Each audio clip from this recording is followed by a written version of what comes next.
Are you tired of feeling burned out? I know I used to feel burned out all the time. And then I discovered some tips, tools, and strategies to go from burned out to balanced, beautiful, and abundant. I will be sharing them on this show, as well as interviewing experts that are going to help you transform from exhausted to energized and stressed out to serene. If you're ready to break free from the burnout for good, let's jump into the show. Hello, everyone. Welcome to the Balanced, Beautiful, and Abundant podcast. I am your host, Rebecca Whitman, helping you go from burned out to balanced, beautiful, and abundant. Welcome to the show, Randy. Thank you, Rebecca. This is a pleasure. It's so great to have you here. Let me tell my audience a little bit about you. Randy is an author of 9 books. She's a specialist on parenting and nutrition, and she teaches people how to have a happy and healthy family through food and life skills. She has an incredible book that I'm very intrigued by called The Single Ingredient Diet. And this book is about transforming your relationship with food in just 21 days. So, Randy, tell us your story. How did you get to be doing what you're doing? Have you always been into single ingredient food? Well, for a long time, yes. But I did have a journey to get there. I grew up in traveling all over the world with my family. I was very privileged, and I saw all different cultures and tested all kinds of food, and it was great fun. And I also had a great uncle who was famous for his organic garden up in Vermont and then in Maine. And so I was always intrigued with the question, but I was so academic. I did really well in school and decided to go to become a lawyer to make peace around the world. But then Wait, that's an oxymoron. A lawyer who makes peace around the world. Don't lawyers usually fight?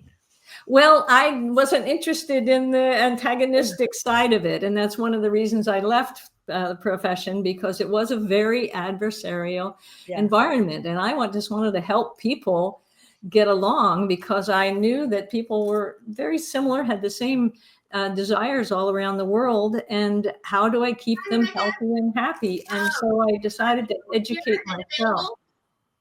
Oh, somebody is talking to me in the Zoom. Hold on, let me.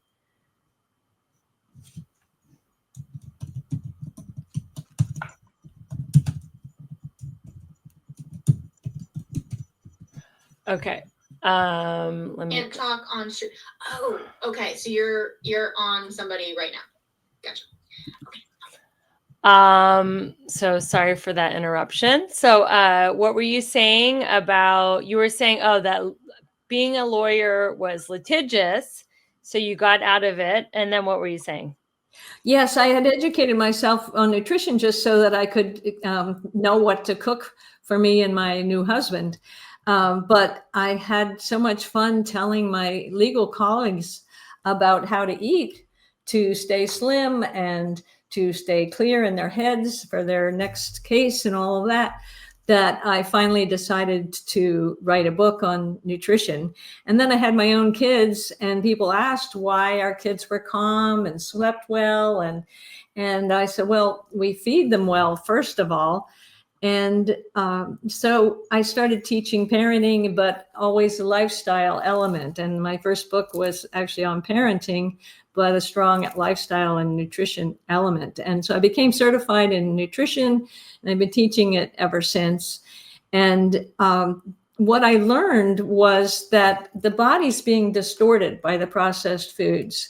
And it's gotten worse and worse over the last 30 to 40 years. And that's when the obesity epidemic started. So the idea of the book and the idea that of the single ingredient is that you don't eat things that have long ingredient lists, because that causes complacency. We think, well, it must be all right to have all these stupid chemicals in here, and maybe it's necessary for distributing it all over the world. Well, it's not true. A lot of it is false assumptions that we make about our food distribution.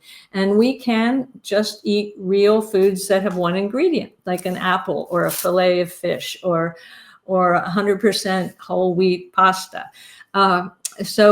But when you make that shift to using that as a rule, let me just use single ingredient foods on my plate, your body will readjust. You'll have more even energy. You won't have to deal with the toxins of processed foods, and you'll actually have more balanced energy so that you don't have cravings or have to snack all the time on whatever is nearby.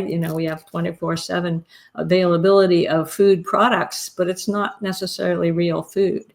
So it's really an education process to re-educate your body and your brain. And that's why I said 21 days, because I recommend people be really strict for 3 weeks and just don't buy anything that has more than one ingredient in it. And you can put them together any way you want, in a soup or a salad or a balanced meal, but just start with real foods. So what are some healthy snack ideas that have more than, that have one ingredient that fall into your plan? Sure. Well, nuts and fruits and even peanut butter on celery. You can make your own crackers from Whole Foods, from single ingredient diets. I did that when the kids were little. We made our own crackers just with wheat and yeast and a little bit of salt and some water. So it's not hard once you re-educate yourself about real foods and realize that you don't need all the refined foods, because then they have to add fake lab developed vitamins and flavors, and some of the processes they do to make starches and sugars manipulative are just amazing. The body doesn't recognize those foods as even nourishment. So it's a huge toxin. So your energy is droops, and then you need to snack on, like I said, whatever's available instead of something really healthy. And what do you think about like protein powder and protein shakes? That's more than one ingredient. Are you against those? No, I'm not. I think once you've re-educated yourself, that can fit in if you're in a hurry, but it has to be a real quality one. It doesn't have a lot of additives. Like I use one occasionally for a quick lunch when I'm working, doing podcasts, that is based on pea protein, and no artificial additives, and all the vitamins are sourced from food rather than lab developed or propagated on bacteria. So there are a lot of good protein shakes out there, but I wouldn't rely on them all the time. You want to have fiber going through your system, because your gut bacteria need fiber. They need quality fats and the B vitamins in particular. So which protein shake do you like the most? Well, the one I use is from the Nikken company. Okay. And most people haven't even heard of it, but it's incredibly good, and you have to get it from consultants of the Nikken company. But it's as natural as you can get, and sourced from organic foods. So what do you tell the parents that are on the go? They're, working 2 or 3 jobs. They barely have time to feed themselves, let alone feed their kids. How do you coach them to feed their kids healthy, to create regular meal times? Like, how do you incorporate healthy eating into family life when it's so hectic these days? That's such an important question. Obviously, people are dealing with those issues all the time. And family meals are very important, because the kids learn mainly from imitation. So it is important for them to see you eating real foods. And the other, another important point is that when you're the parent, you control the environment. So you should not fill the house with attractive, what they call hyper palatable snacks that you're eating and the kids shouldn't be eating, that kind of thing. You want to control the environment so that they're only exposed to real foods. And the other thing is to involve them in preparing meals and letting them taste the difference between a commercial stalk of celery and an organic stalk of celery, because kids can tell their taste buds have not been jaded by 20 years of bad food. So creating and controlling their environment, involving them in the process, and spending the time to let them help you. And then learning some basic skills, because you don't need a whole lot of skills to take single ingredient foods and make them into a nice dinner. Are you tired of endless diets and frustrating results?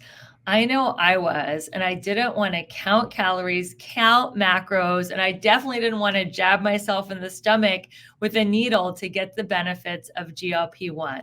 I'm so grateful I discovered the body transformation system. I have been on this easy to follow supplement program for a month, and I cannot even believe it. I went from 25% to 17% body fat. I haven't been under 20% body fat in my entire adult life. What I love about this system is it's all natural. It helps you regulate appetite, boost your metabolism, and burn fat. No chemicals, no needles, no harsh stimulants, no side effects, just results. All you have to do is go to the show notes to grab your sample. I can't wait for you to get the same results that I'm getting, and let's get lean and strong together. See you back in the show.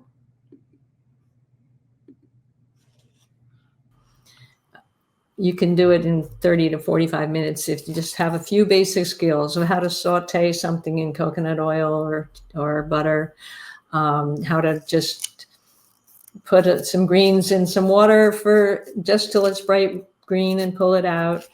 I make salads ahead of time. I always have a salad in the refrigerator for hungry kids, or a warm soup. I always had a soup or a salad available for the kids. So it takes some thought, but planning the schedule and making time for the kids, it actually makes a richer environment for the kids, and they learn a lot about food and health and doing fractions.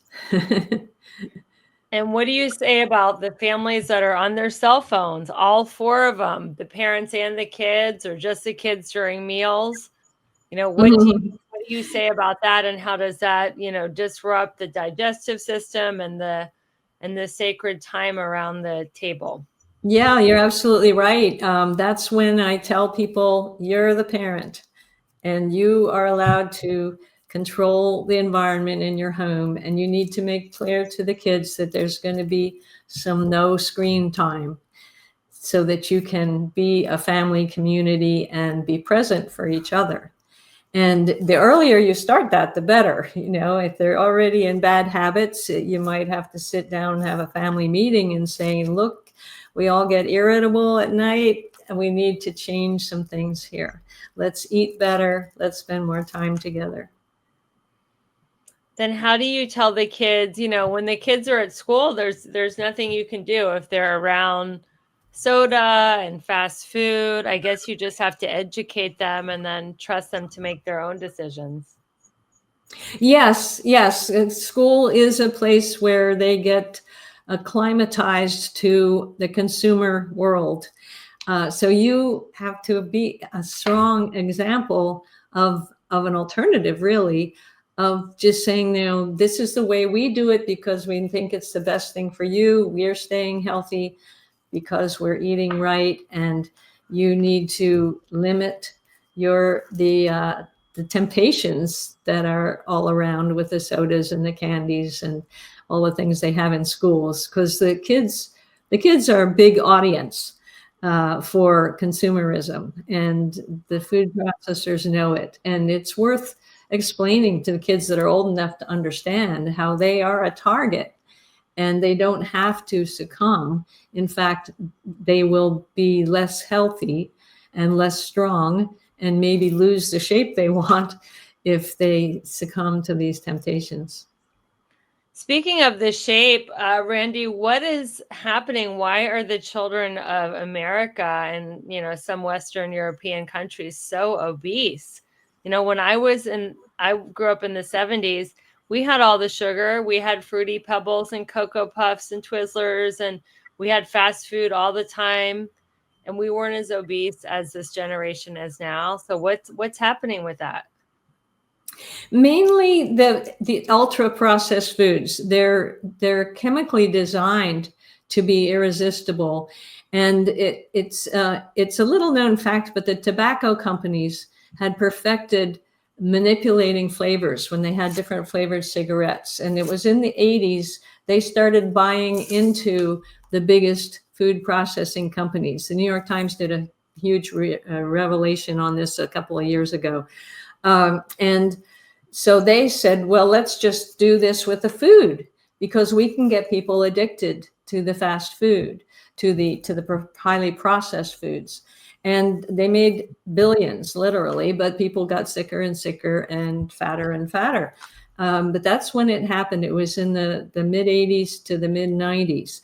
And the tobacco companies actually got sold off their interest in the processed food companies when they started losing the smoking cases, because their lawyers said they'll come after you for the ultra processed foods ruining people's health if you keep doing this processing.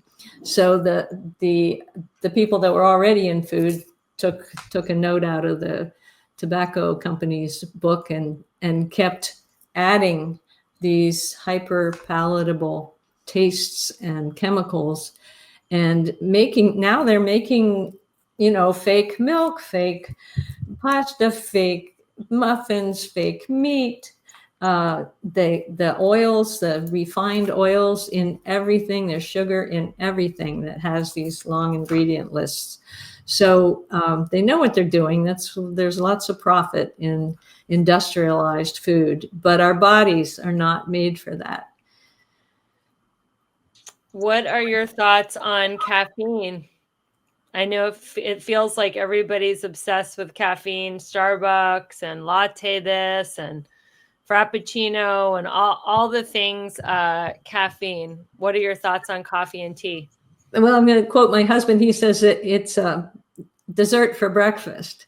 Yeah. The Frappuccino. And coffee, there's new news, pro and con, coming out all the time, because it is the most acceptable stimulant today, other than alcohol and beer. And one a day is not going to hurt at all. It's a bit of a stimulant, and it gets people up in the morning, but it does use the B vitamins up, and it is a diuretic, so you need to watch out for that. But some of these people that do 4 or 5 a day, and they say, oh, it doesn't even affect me. Well, I know some of those people. They have had to give it up because they were agitated all the time or didn't sleep well.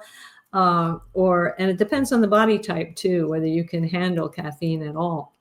Some people are addicted to chocolate because it's got the threonine, which is related to the caffeine.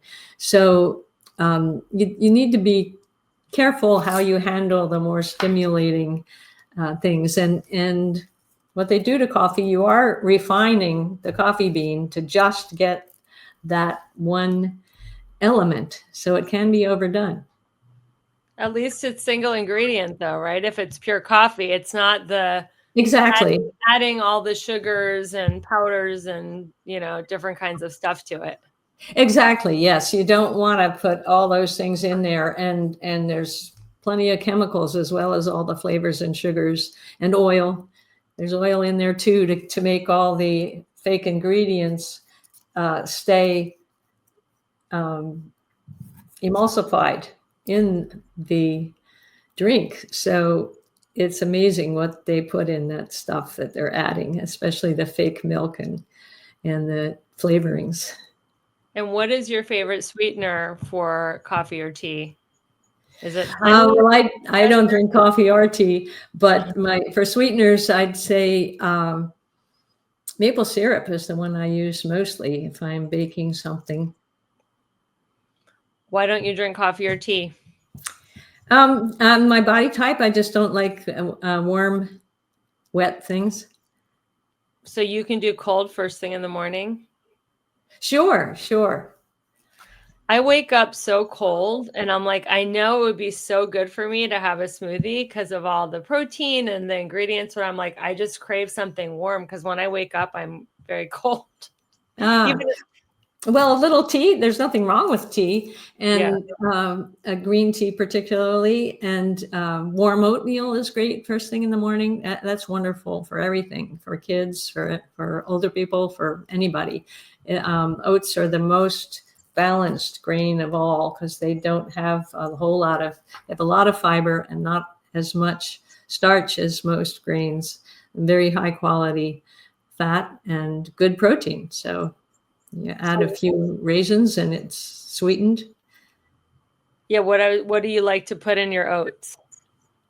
I usually put a pat of butter and a handful of small handful of raisins and a little salt.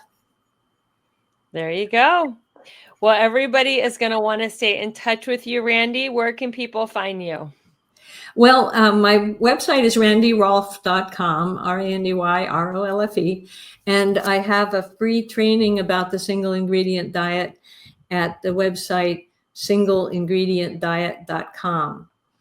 And I also have a program, online 7-week program to make the changes based on my book. Fantastic. Well, thank you for all your wisdom. Everybody grab that book. Where can they find the book? On Amazon? Yes, all my books are on Amazon or on my website. Goes to Amazon, yes. Fantastic. And that was randyrolfe.com. So everybody, thank you for listening to another episode of the Balanced, Beautiful, and Abundant podcast. I'm your host, Rebecca Whitman, helping you go from burned out to balanced, beautiful, and abundant. And until we meet again, keep your vibe high and magnetize. Thank you for listening to another amazing episode of the Balanced, Beautiful, and Abundant show. I hope you found great advice and actionable tips. Don't forget to share this episode with a friend. And if you loved it, rate, review, and subscribe. We are so excited to watch you transform from burned out to blissed out as you continue with us on this transformation journey. Until next time, keep your vibe high and magnetize. Imagine looking back at the end of 2025 and saying the best decision I ever made in the entire year was going to the Mindset Manifestation Retreat in Playa del Carmen, Mexico with Rebecca. Not only will we set intentions, goals, and strategies for your new year, we will give you 21 customized affirmations, a vision board, a power word, a playlist, and every tool you need to get all 7 pillars of your life to a level 10 and to crush your goals in 2025. In addition to all the goal setting and masterminding, you'll get to relax in a luxury spa, do yoga, and have a sound bath, all at a beautiful retreat, an amazing Playa del Carmen, Mexico. And if you can't make it all the way to Mexico, which I know you want to do, and I can't wait to see you in Mexico, I'm having a little mini version of that on December 29th. It is a free training I do every year for my community called the New Year, New You workshop, where you will get 21 customized affirmations to make sure that 2025 is your best year ever. Go to the show notes to learn more. I'll see you at the retreat.